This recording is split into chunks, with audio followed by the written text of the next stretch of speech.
talagang may pista ng baboy sa kalsada. May naghahabulan at may nagbubuhat. Pero hindi po ito palaro at lalong hindi pa premyo ang mga baboy. Grasya gid bay, diri pa gyud hulog ang uban no. Dah. Urang baboy oh. Ang baboy uban bay. Kuno sa pa. Tumaob kasi sa barangay Patpat sa Malaybalay City sa Bukidnon ang isang truck na may lulang mahigit 200 baboy. Sayang kayong baboy bay.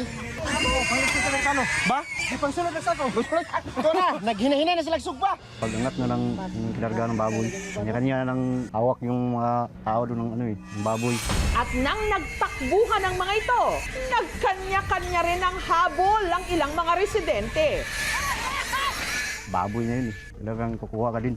Pero teka, pag baboy ang napulot sa kalsada, pwede bang iuwi? Huli mo, sa'yo na? Sa Malaybalay, Bukidnon, may tumaob na truck na may kargang 200 baboy.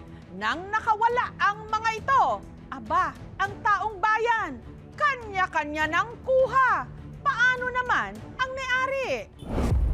Ang mga baboy, pagmamay-ari ng isang piggery sa barangay Patpat. Dadalhin daw dapat ang mga ito sa isang farm nang ang truck na aksidente. Kaya na kayong mga tao diri.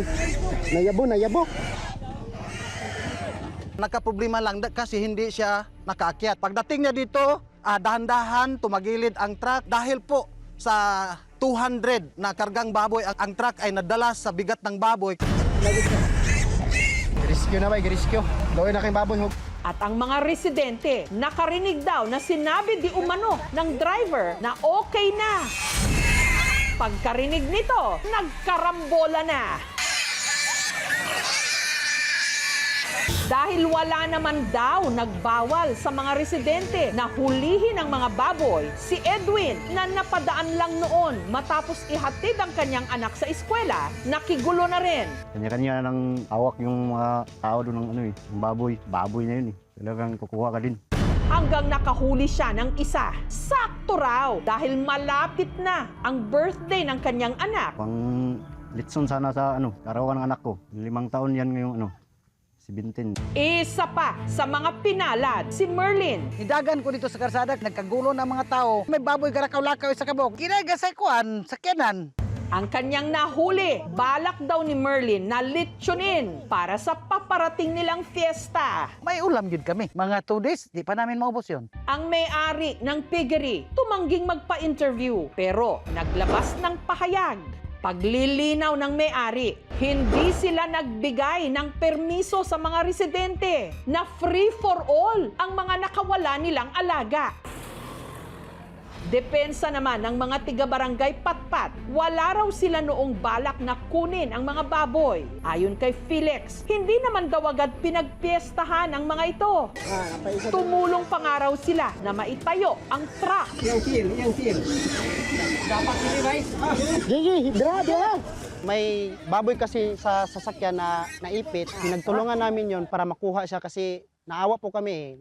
Yun nga lang, ang kaguluhan, tila nauwi sa hindi pagkakaintindihan. May nagsalita kasi nga okay na. So yun, yung mga tao kumuha na.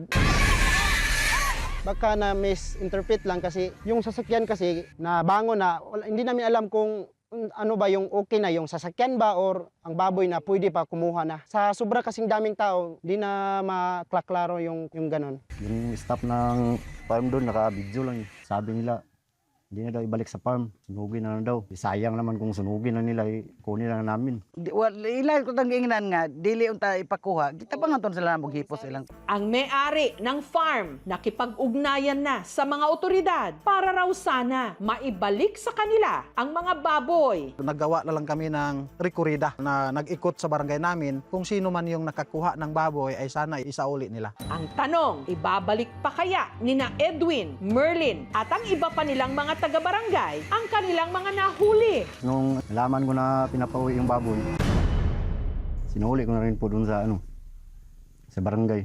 Sinabihan ko na anak, pinapasauli yung baboy sa may-ari. Wala tayong malitson sa karawan mo. Doon na siya umiyak, wala tayong magawa anak kasi hindi naman sa atin yun, pinapakuha ng may-ari. Pero para happy pa rin daw ang magiging birthday ng anak ni Edwin, magpapalitsyon pa rin daw si Edwin. Yun nga lang, Manok na lang. Wala na yung baboy. sina Merlin kaya, ano naman ang ginawa? Ingon nga iulig ginako dayon ang baboy nga. Matapos ang buong araw na paghahanap sa nawawalang 200 na mga baboy, 108 ang naibalik. Posible silang makaharap ng kaso na qualified theft kung hindi niya na may sauli ng buhay. Pwede niyo kayong siguro ma-agreehan natin na payment na lang doon sa katumbas na halaga ng kinuha para lang po maiwasan ang pag-file ng kaso against sa mga responsable. Nasisiguro ko po na yung nanawalang mga baboy ay hindi lamang nakakuha ang taga-barangay ko, kundi marami ring nakakuha nasa ibang lugar. Huwag nyo sanang laitin itong barangay namin kasi mabubuti naman ang mga tao dito. Sadyang misinterpretation lang talaga nagka-problema. Giit ng mga tiga-barangay Patpat, hindi rin naman daw nila intensyon na basta na lang nakawin o kunin ang mga baboy. Sayang yung baboy guys. Ba? At ang hangad daw nila, Dapat hindi guys. Gigi, dra. ang kanilang mga pangalan hindi masira o mababoy.